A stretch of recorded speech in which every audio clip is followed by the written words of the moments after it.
سلام، خوش آمدید به سفری مجازی به کاخ گلستان، یکی از باشکوه‌ترین و قدیمی‌ترین کاخ‌های تهران. این مجموعه تاریخی که از دوران قاجار به یادگار مانده است، تجلیگر هنر و معماری ایرانی است. با قدم زدن در باغ‌ها و تالارهای مجلل این کاخ، به گذشته پر رمز و راز ایران سفری خواهیم داشت و گوشه‌هایی از تاریخ پادشاهان و حوادث تاریخی را به چشم خواهیم دید. در این سفر با هم به کشف زیبایی‌ها و جزئیات این میراث جهانی خواهیم پرداخت. حال بیایید وارد کاخ شویم و از زیبایی‌های آن لذت ببریم. کاخ گلستان در قلب تهران و در کنار بازار بزرگ تهران واقع شده است. این مجموعه تاریخی شامل چندین کاخ، تالار، موزه و باغ‌های زیباست که از زمان شاهان قاجار برای تشریفات رسمی و محل اقامت سلطنتی استفاده می‌شده است. مجموعه کاخ گلستان نه تنها به خاطر معماری بی‌نظیر خود شهرت دارد، بلکه در آن آثار هنری ارزشمندی از نقاشی‌ها، کاشی‌کاری‌ها و تزئینات هنری ایرانی دیده می‌شود. با من همراه شوید. شمس‌العماره یکی از نمادهای مهم کاخ گلستان و همچنین شهر تهران به شمار می‌رود. این ساختمان 5 طبقه با تأثیر از معماری اروپایی ساخته شده و در زمان ناصرالدین شاه برای تماشای مناظر شهر از آن استفاده می‌شده است. ارتفاع بلند و طراحی خاص این ساختمان باعث شد تا به یکی از برجسته‌ترین بناهای آن دوران تبدیل شود. عمارت بادگیر یکی از جالبترین بخش‌های کاخ گلستان است که به خاطر سیستم تهویه طبیعی آن بادگیرها شناخته می‌شود. این عمارت برای ایجاد هوای خنک در روزهای گرم تابستان استفاده می‌شد. طراحی خاص بادگیرها همراه با نقاشی‌های دیواری و کاشی‌کاری‌های زیبا این بخش را بسیار دیدنی کرده است. کاخ گلستان نه تنها به دلیل تاریخ و معماری بی‌نظیرش، بلکه به خاطر نقش مهم آن در تحولات سیاسی و اجتماعی ایران در دوران قاجار و پهلوی یکی از مهمترین آثار ملی و جهانی ایران محسوب می شود. آیا مایلید اطلاعات بیشتری درباره یکی از این بخش‌ها و دیگر قسمت کاخ بدانید؟ پس با من همراه شوید.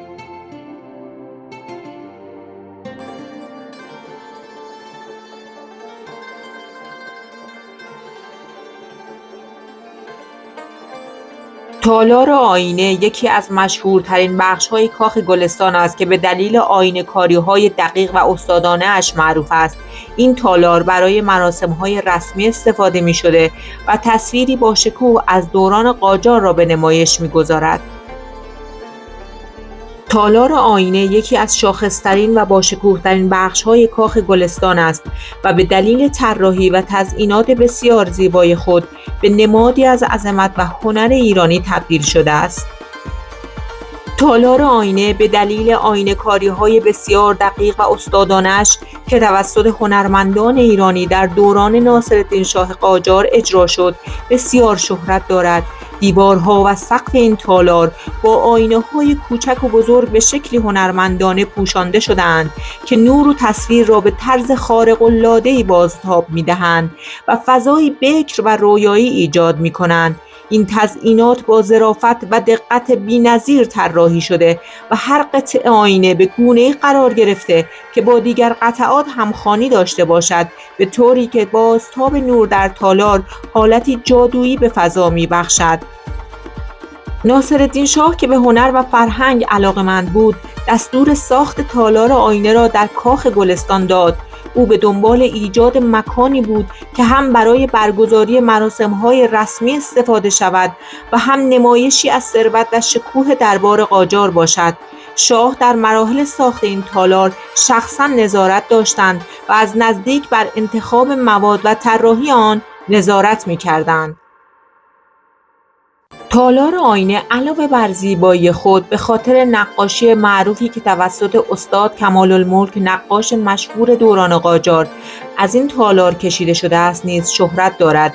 این نقاشی که از جمله برجسته‌ترین آثار کمال‌الملک به شمار می‌رود، دقت و ظرافت آینه‌کاری‌های تالار را به خوبی به تصویر کشیده و یکی از نمونه‌های بارز و واقع‌گرایی در هنر ایران است. یکی از ویژگی‌های منحصر به فرد تالار آینه نحوه بازتاب نور است. هنگامی که نور خورشید از پنجره‌ها وارد تالار می‌شود، این آینه‌ها نور را به شکلی خاص منعکس کرده و فضایی پر زرق و برق ایجاد می‌کنند. همین امر باعث می‌شود که تالار در هر زمانی از روز جلوه‌ای متفاوت داشته باشد و این بازتاب‌ها شکوه و جلال آن را دوچندان می‌کند. تالار آینه کاخ گلستان نه تنها مکانی برای نمایش قدرت و هنر درباریان قاجار بود، بلکه امروزه به یکی از مهمترین جاذبه‌های گردشگری تهران و نمادی از هنر آینه‌کاری ایرانی تبدیل شده است. بازدید از این تالار تجربه‌ای فراموش نشدنی برای علاقه‌مندان به تاریخ و هنر خواهد بود. با ما همراه شوید. قبول گرم رو میگرفته و منتقل میکرده به حوضخانه و در مجاورت آب خنکی که داخل حوضخانه بوده هوا خنک میشه و از اطراف خود ساختمان هوای خنک وارد اینجا میشه. پایه‌گذار اصلی اینجا فتحعلی شاه قاجار بوده. بعد تو دوره ناصرالدین شاه هم ناصرالدین شاه یک سری تغییرات حوادث رو انجام میده. توی دوره تاج‌گذاری مظفرالدین شاه که هوا گرم بوده و تابستان بوده، تخت طاووس رو انتقال میدن به اینجا و تاج‌گذاری مظفرالدین شاه هم اینجا انجام میشه. بعدها اینجا خیلی تخریب شده بوده. تو دوره پهلوی هم تغییرات و مرمت اساسی توی اینجا انجام میده. شاخص‌ترین هنر اینجا گره‌چینی هستش که ملاحظه می‌کنی و نقطه ارسی که هستش، ستون‌ها که به سبک دوره زندیه نقاشی شده، کاشی‌کاری‌های کف که 7 رنگ هستن و طرح مد جرقه هست، ازاره‌هایی که مرمر براشون نقاشی انجام شده. لوسترها هم که باز به همین ترتیب مثل امارت تالارهای دیگه که ملاحظه کرده باشین نکردم، همه مربوط به دوره قاجاره، همه نورشون از شمع تامین میشه و تو دوره پهلوی سیب شجرت‌ها انجام میشه و نور اینجا رو با نور برق تامین میکنه. خیلی مهم بوده و اینکه خب به هر حال مراقبت شده. الان اگر تشریف بیارید داخل متاسفانه بازیکنان‌هایی که اومدن دست دادن و اونجا خب رنگ برده.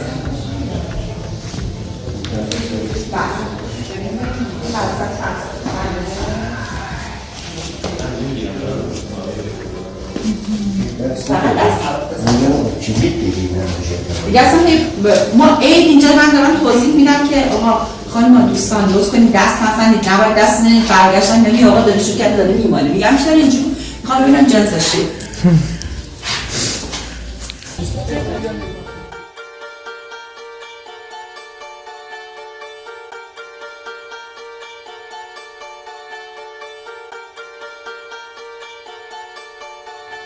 به عکاسخانه ناصرالدین شاه خوش آمدید. مکانی که نگاهی نادر و منحصر به فرد به دوران حکومت قاجار و یکی از پیشگامان عکاسی در ایران، ناصرالدین شاه قاجار دارد. این عکاسخانه گنجینه‌ای بی‌نظیر از عکس‌های تاریخی است که شاه شخصاً از افراد مختلف، اعضای دربار، سفرهای خارجی و حتی از خود ثبت کرده است. ناصرالدین شاه علاقه فراوانی به عکاسی داشت و همین امر سبب شد تا هنر عکاسی در دوره قاجار جایگاهی ویژه پیدا کند. عکاسخانه ناصرالدین شاه یکی از مهمترین بخش‌های فرهنگی کاخ گلستان است که آثار و عکس‌های منحصر به فردی از دوران قاجار را به نمایش می‌گذارد. ناصرالدین شاه که از اولین پادشاهان علاقه‌مند به عکاسی در ایران بود، با تأسیس این عکاسخانه در کاخ گلستان زمینه رشد و توسعه این هنر را در ایران فراهم کرد. شاه با علاقه و شور فراوان خود به عنوان عکاس تصاویری از اعضای خانواده، درباریان، مهمانان خارجی و حتی زندگی روزمره ثبت می‌کرد. این عکاسخانه فضایی است که بازدید کنندگان را به دنیای دیداری ناصرالدین شاه و زاویه نگاه او به عصر قاجار می‌برد.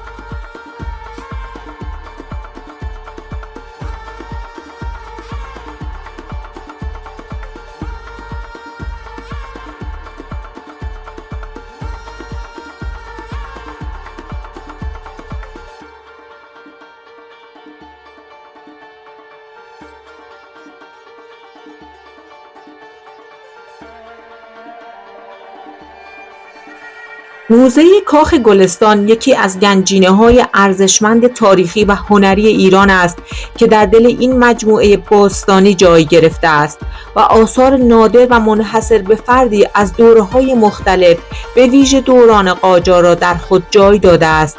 این موزه از چندین بخش تشکیل شده که هر یک بازتاب دهنده جنبه‌های مختلف تاریخ ایران، هنرهای تجسمی و فرهنگ دربار سلطنتی است. موزه مردم شناسی کاخ گلستان که این بخش از موزه کاخ گلستان به نمایش فرهنگ، آداب و رسوم، لباسها و ابزارهای زندگی مردمان ایران در دوران مختلف تاریخی می‌پردازد. در این بخش اشیا و ابزارهای روزمره مردم از دوران قاجار و پیش از آن به نمایش گذاشته شده است. این آثار به خوبی نشان دهنده سبک زندگی، مشاغل و فرهنگ مردم ایران در دوران گذشته هستند.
موزه هدایای سلطنتی این بخش از موزه یکی از جذابترین بخش‌ها برای بازدید کنندگان است، چرا که هدایای نفیسی که شاهان قاجار از سفیران و سران کشورهای مختلف دریافت کردند به نمایش گذاشته شده است. این هدایا شامل جواهرات گرانبها، ظروف طلا و نقره، فرش‌های دستباف و آثار هنری با ارزش است.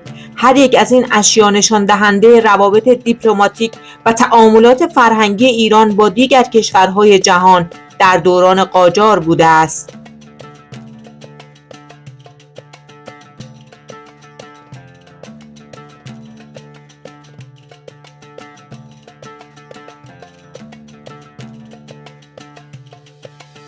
یکی دیگر از بخش‌های مهم موزه مجموعه‌ای از نقاشی‌های هنرمندان برجسته ایرانی و خارجی است که در دوره‌های مختلف به ویژه در دوران ناصرالدین شاه خلق شدند. این نقاشی‌ها شامل پورتره‌های شاهان قاجار، صحنه‌های تاریخی و تصاویر زندگی درباری است. برخی از این آثار هنری توسط نقاشان معروفی همچون کمال الملک خلق شدند که نشان دهنده اوج هنر نقاشی ایرانی در دوران قاجار هستند. تخت طاووس و تخت مرمر. یکی از آثار برجسته این موزه تخت طاووس و تخت مرمر است که در مراسم‌های تاجگذاری و دیگر مراسم‌های رسمی استفاده می‌شدند. تخت طاووس با جواهرات گرانبها و طرح‌های پیچیده و تخت مرمر که یکی از شاهکارهای هنری حجاری ایرانی است، از مهمترین آثار تاریخی این مجموعه محسوب می‌شوند. این تخت‌ها به عنوان نمادهای قدرت و شکوه پادشاهان ایرانی مورد توجه هستند. موزه کاخ گلستان با نمایش آثار گرانبها و تاریخی از دوره‌های مختلف یکی از مهمترین موزه‌های ایرانی به شمار می‌آید. این موزه بخشی از هویت فرهنگی و تاریخی کشور را به نمایش می‌گذارد و هر ساله گردشگران داخلی و خارجی زیادی را به خود جذب می‌کند. بازدید از این موزه سفری است به قلب تاریخ ایران و فرصتی برای دیدن شکوه و عظمت دوران پادشاهی ایران.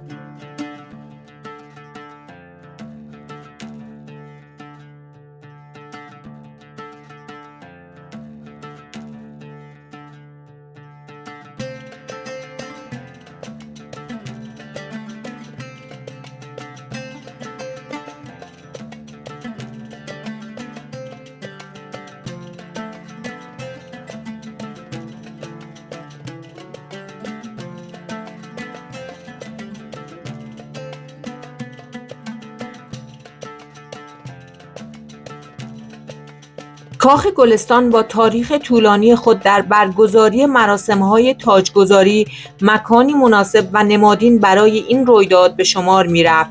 انتخاب این کاخ نشان دهنده پیوند سلطنت پهلوی با گذشته شاهنشاهی ایران و اهمیت حفظ نمادهای تاریخی کشور بود. تالار آینه و تالار سلام با تزئینات فوق‌العاده و آینه‌کاری‌های درخشان فضایی با شکوه برای برگزاری این مراسم فراهم کرده بودند که شکوه این لحظه تاریخی را به تصویر می‌کشید. تاجگذاری محمد رضا شاه پهلوی یکی از مهمترین و باشکوه‌ترین مراسم‌های تاریخی ایران در قرن 20 در تاریخ 4 آبان 1346 در کاخ گلستان برگزار شد. این مراسم که با حضور نمایندگان بسیاری از کشورهای جهان و مقامات بلندپایه داخلی و خارجی صورت گرفت، نمادی از تثبیت قدرت پهلوی دوم و تأکیدی بر نقش ایران به عنوان یک کشور مهم در عرصه جهانی بود.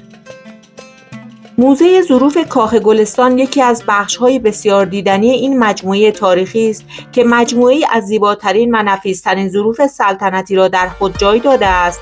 این موزه آینه‌ای از هنر و فرهنگ دوره‌های مختلف تاریخی ایران به ویژه دوران قاجار و پهلوی است و به بازدید کنندگان فرصتی می‌دهد تا با ظرافت و زیبایی هنر ایرانی و اروپایی آشنا شوند. طراحی داخلی موزه ظروف به گونه‌ای است که هر بخشی به شکل مرتب و هنرمندانه چیدمان شده تا بازدید کنندگان بتوانند به راحتی از مجموعه دیدن کنند. تالار سلام با معماری باشکوه و تزئینات چشم‌نواز یکی از برجسته‌ترین نمونه‌های معماری دوران قاجار به شمار می‌آید. آینه‌کاری‌های زیبا، گچ‌بری‌های هنرمندانه و نقاشی‌های دیواری که توسط هنرمندان برجسته ایرانی اجرا شده‌اند، شکوه و عظمت این تالار را دوچندان کرده‌اند.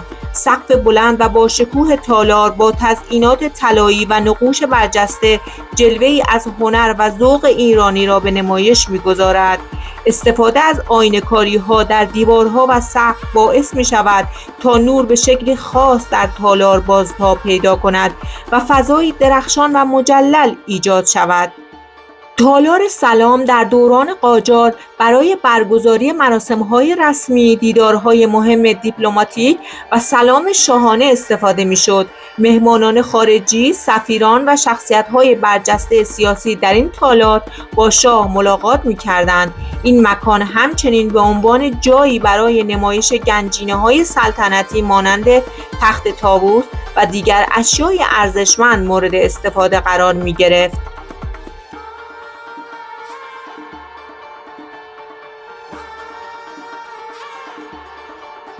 و این بود سفر ما به کاخ گلستان، جایی که تاریخ در هر گوشش حرفی برای گفتن دارد. از شکوه تالار آینه تا زیبایی بی‌نظیر موزه ها و هر قدمی که برداشتیم ما را به دنیایی پر از اسرار و داستان‌های ناگفته برد. اگر از این ماجراجویی لذت بردید و دوست دارید همراه ما در سفرهای بیشتری به دنیای شگفت انگیز تاریخ و فرهنگ باشید، حتما سابسکرایب کنید. با یک کلیک ساده شما نه تنها به خانواده ما میپیوندید، بلکه اولین نفری خواهید بود که از محتواهای جدید و ماجراجویی‌های تازه باخبر میشوید. پس روی دکمه سابسکرایب بزنید و آماده باشید تا با هم به مکانهای بیشتری سفر کنیم. فراموش نکنید ماجراجویی تازه‌ای همیشه در راه است. تا سفر بعدی به یاد داشته باشید که تاریخ و فرهنگ هنوز رازهای زیادی برای کشف دارد و ما هم منتظریم تا با شما به آن رازها برسیم.